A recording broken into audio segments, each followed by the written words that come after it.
सप्ताह में किसी भी व्यक्ति से 48 घंटे से अधिक काम नहीं लिया जाएगा। तो 48 घंटे से यदि काम नहीं ली जाएगा तो यदि एक दिन का हम अपना कैलकुलेशन करें तो वो होता है 6.85 घंटे। तो ये क्या करते हैं कि उसको 8 घंटे कराते हैं, 8 घंटे 6 दिन में करा लेते हैं, 8 छक्का 48 हो गया। तो मतलब हमको जो रेस्ट मिलता है उसका काम हम ऑलरेडी कर चुके होते हैं। हाँ बताइए सर। सर मूल रूप से याचिका जो है साप्ताहिक अवकाश का है, जो माइंस एक्ट 1952 की धारा 28 साप्ताहिक अवकाश विथ पेमेंट होने के संबंध में है। साथ ही इस एक्ट की धारा 29, 30, 49 एवं 50 से संबंधित है। सर उत्तरवादी द्वारा यह स्वीकार किया गया है कि अपलार्थी माह में 26 दिन का वेतन प्राप्त करने वाला कर्मचारी है। परिशिष्ट मेन इसमें का परिशिष्ट 5 देखेंगे श्रीमान।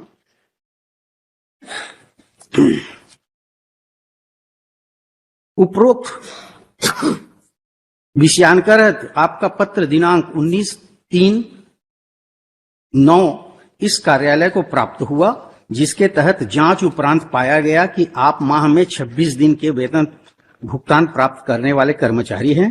तथा माह जनवरी 2009 में 2 दिन का एवं 8 दिन का वेतन कटौती की गई, जो सही पाया गया है। ये जो इन्होंने पत्र इशू किया सर, ये परिशिष्ट 3 देखेंगे सर।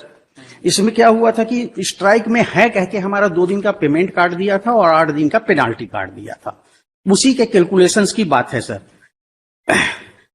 यह कि माह जनवरी का मुझे वेतन पर्ची प्राप्त हुआ, जिसमें उसमें मेरे वेतन से 2 दिन की कटौती की गई है। मैं अनुपस्थित था यह कि मेरा बेसिक वेतन 12,054 है और 2 दिन का वेतन 12,054 डिवाइडेड बाई 30 तो 401 रुपए 80 पैसा होता है।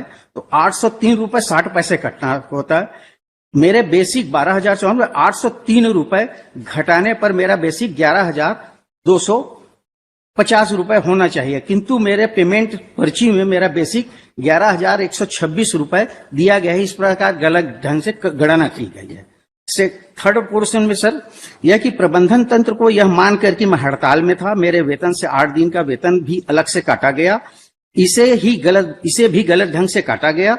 मेरा वेतन बेसिक एसडीए वीडीए मूल रूप से 12,054, 216, 37, 6,111, टोटल होता है 18,381, रुपए। इस प्रकार से 18,381 डिवाइडेड बाई 30 करने पे 612 रुपए 72 पैसे आता है। इसका 8 दिन का यदि वेतन भी कटौती किया गया है तो 4,901 रुपए 79 रुपए होता है, किंतु मेरे पेमेंट से 5,656 रुपए की कटौती की गई। ये हमने उनको पत्र लिखा था कि आपने क्या नाम से जो काटा है वो गलत काटा है। तो उसके आधार पे ही इन्होंने क्या नाम से परिशिष्ट 5 कही कि आप माह में 26 दिन का वेतन प्राप्त करने वाले कर्मचारी।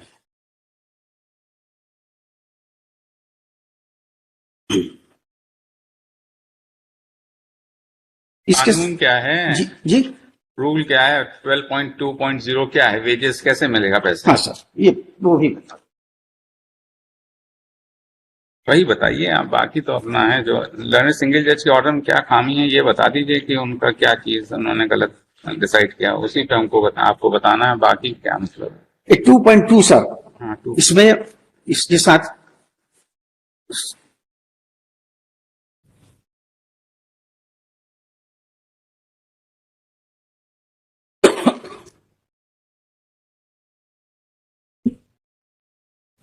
मैं इस किताब से बोल देता हूं सर, किताब में भी लगा हुआ है। हाँ बता दीजिए, ऑर्डर में भी कोटेड है जी। सर इन्होंने क्या नाम से मिनिमम वेज निर्धारित किया गया, एक जेबीसीसीआई कमेटी बनाया और एनसीडब्ल्यूए के अंतर्गत जेबीसीसीआई से, तो उसमें उन्होंने ये दिखाया कि बेसिक पे जो पहले क्या नाम से 312 रुपए 46 पैसे था, रिवाइज करके 321 रुपए 54 पैसे हुआ।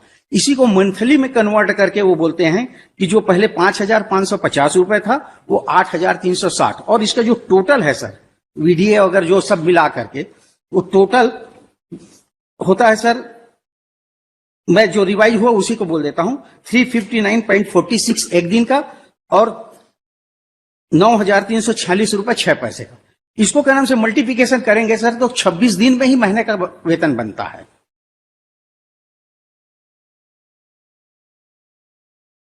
पैरा 8 का जवाब बता दीजिए जरा, इसके बारे में क्या कहना है। लर्निंग सिंगल जज ने पैरा 8 में जो लिखा है जी, फाइंडिंग दी है, उसके बारे में क्या कहना है आपको? क्या फाइंडिंग गलत है? ऑर्डर के पैरा इम्प्यून ऑर्डर के पैरा 8 में, इम्प्यून ऑर्डर के पैरा 8 में देखिए, ये इन्होंने क्या नाम से वो जो रिप्लाई इन्होंने दिया था, सप्लीमेंट्री जो रिप्लाई दिया उसमें टोटल चेंज कर दिया।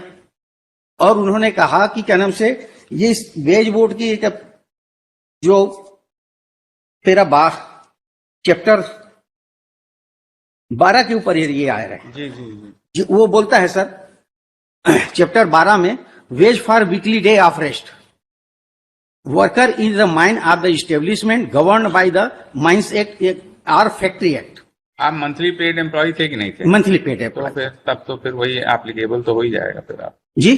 तब तो ये जो अग्रीमेंट है नेशनल कोल वेज अग्रीमेंट, हाँ, उसके तहत ही तो आपका सर पेमेंट होगा, और आप उसके अबव एंटाइटल्ड नहीं है। सर मैं बता रहा हूं सर, यदि कानून कोई है और कानून ने जो प्रिस्क्राइब्ड है उस कानून के अगेंस्ट में कोई एग्रीमेंट नहीं हो सकता। ठीक है ना? ठीक है। अब माइंस एक्ट क्या बोलता है सर? माइंस एक्ट में सबसे पहले मैं वीकली का ये पढ़ देता हूं सर। सप्ताह से शनिवार की रात्रि को या ऐसे अन्य रात्रि को जो मुख्य निरीक्षक या किसी निरीक्षक द्वारा किसी विशिष्ट क्षेत्र के लिखित रूप से अनुमोदित किया जाए, मध्य रात्रि को प्रारंभ होने वाली 7 दिन की कालावधि से अभिप्रेत है। धारा 28 बोलता है सर, किसी भी व्यक्ति को खान में किसी एक सप्ताह में 6 दिन से अधिक काम करने नहीं दिया जाएगा। अब उसके बाद सेक्शन 50 बोलता है, छुट्टी की परिभाषा क्या है? साप्ताहिक विश्राम दिन अथवा उत्सवों के लिए या अन्य ऐसे अवसरों के लिए अवकाश दिन इस अध्याय के प्रयोजन के लिए छुट्टी के अंतर्गत नहीं आते, चाहे वे छुट्टी कालावधि के दौरान हो या उसके ठीक पहले या बाद। ये जो एग्रीमेंट बोल रहे हैं सर, इसमें कहीं पे भी नहीं लिखा है कि साप्ताहिक अवकाश का पैसा नहीं देना है, क्योंकि माइंस एक्ट को ओवर रूल नहीं कर सकते। जो ये बोल रहे हैं कि उस दिन यदि हमको काम पे बुलाएंगे तो हमको डबल वेजेस देंगे, यदि हम ऑलरेडी रेस्ट कर रहे हैं। अब वीकली जो सेक्शन 30 जो बोलता है सर, वो बोलता है कि सप्ताह में किसी भी व्यक्ति से 48 घंटे से अधिक काम नहीं लिया जाएगा। तो 48 घंटे से यदि काम नहीं लिया जाएगा तो यदि एक दिन का हम अपना कैलकुलेशन करें तो वो होता है 6.85 घंटे। तो ये क्या करते हैं कि उसको 8 घंटे कराते हैं, 8 घंटे 6 दिन में करा लेते हैं, 8 छक्का 48 हो गया। तो मतलब हमको जो रेस्ट मिलता है उसका काम हम ऑलरेडी कर चुके होते हैं, और इन्होंने इसको गलत। Yes, what you have to say, Mr. My lord. What you have to say? My lord, applicant is Right. as per the national. No, what he is arguing, you reply to that the provision which is hammering कि हमको जो छुट्टी का अवकाश देते हैं उसके पहले ही वो काम करा लेते हैं, तो उसका पेमेंट क्यों ना दिया जाए? This is what his argument is. In argument, first time he is taking this. For the first time, he has not 6 taken. hours, 51 minutes. The first time he is taking. Has he not pleaded before the No. red court? Sir not- sir not लिखित ours. में पहले भी दे चुके हैं। नहीं, red court में आपने ये पॉइंट उठाया था? यस सर, उठाया था। कहाँ है?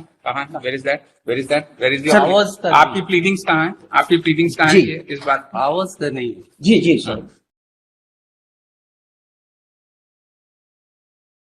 इसकी प्लीडिंग्स कहाँ है? इसका आपने वो कहाँ लिख रखा है? गवर्नमेंट कहाँ रखा है मिस्टर सीमा हैं? रिजाइंडर में करा दिए थे। तो रिजॉइंडर में थोड़ी ना होता है सर, रिजॉइंडर से थोड़ी ना होगा। तो अपनी प्लीडिंग तभी तो उनका रिप्लाई आएगा ना। हाँ सर, प्रारंभिक आपत्ति था और क्या नाम से रिजाइंडर था सर।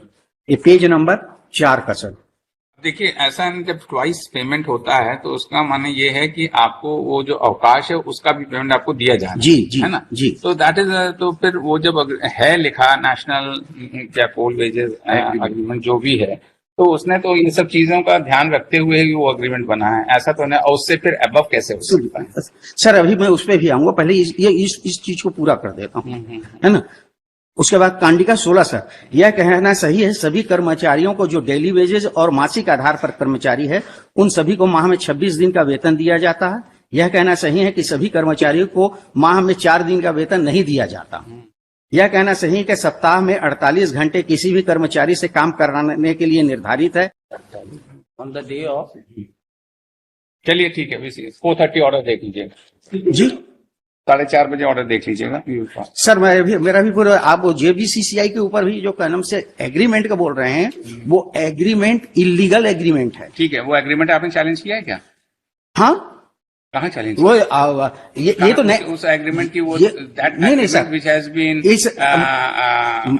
है एनसीए का, it is contrary to the law, कहीं चैलेंज है क्या? देखिए सर वहां पे क्या है, इन्होंने इस बात को यहाँ सप्लीमेंट्री में उठाया, मैंने सप्लीमेंट्री में जवाब दे दिया।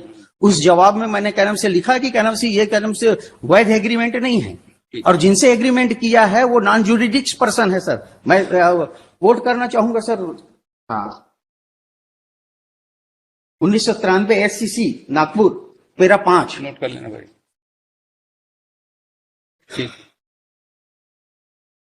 का पैराग्राफ 5 सर, पैरा 5। हाँ, कहाँ है वो order?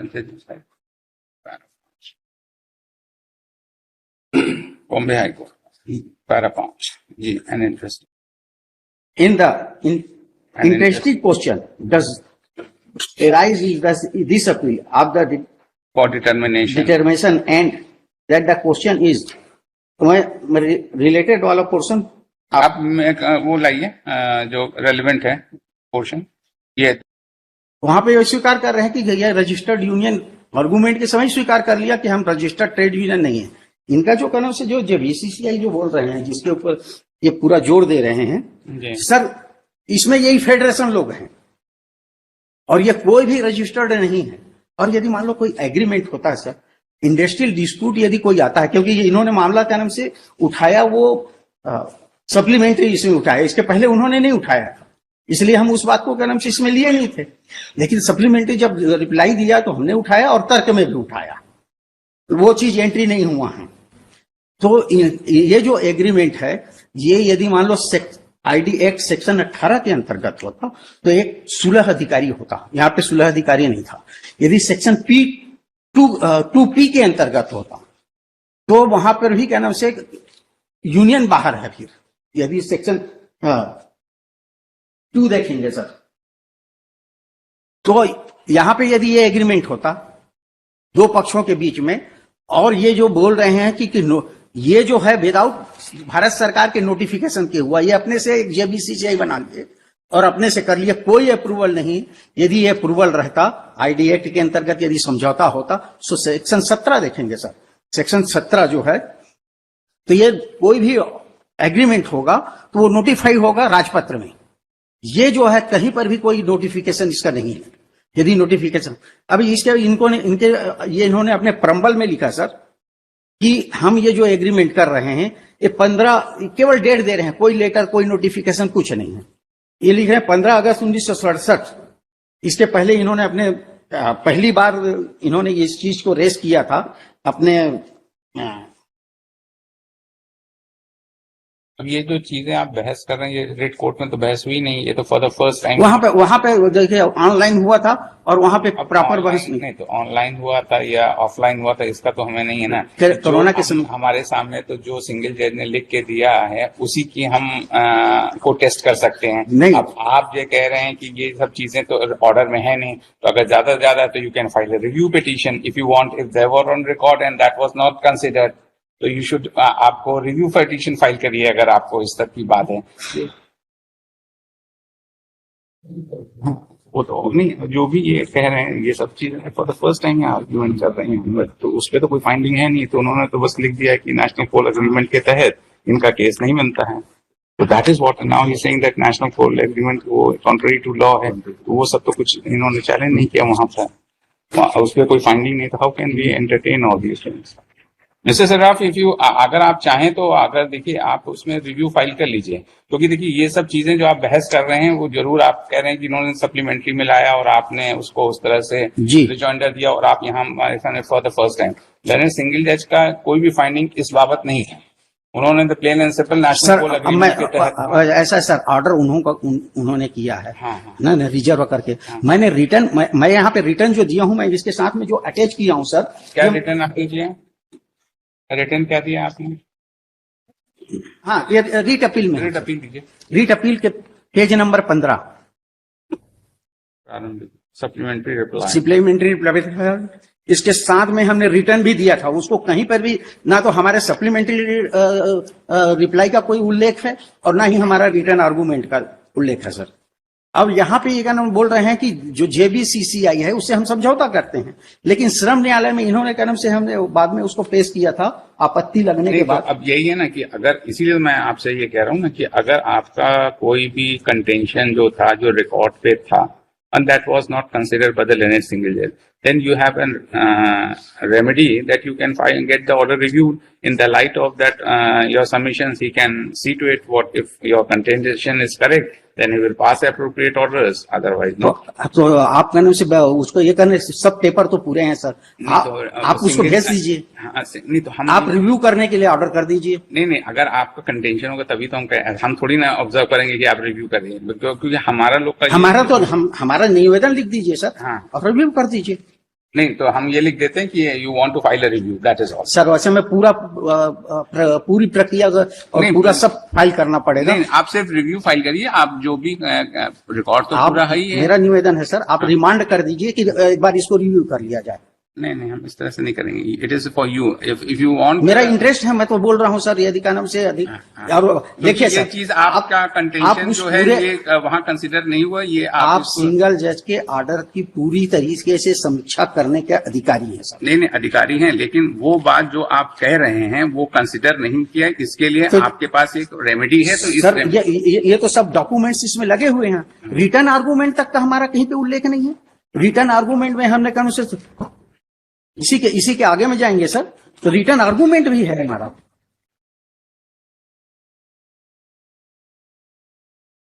Return argument page number 27 से लेके 31 तक का सर। इसमें हमने तमाम एक्ट की रिफरेंस दिए हैं। इसमें इन्होंने कंसीडर नहीं किया sir AIR 1960 Allahabad 2724। When the learned counsel, the petitioner in person has vehemently submitted that the submissions which he has raised in his क्या है ये rejoinder affidavit, supplementary rejoinder affidavit, wherein he has made several contentions, has not been considered by the learned single judge. A copy of the same has been annexed with the memo of appeal. ये 15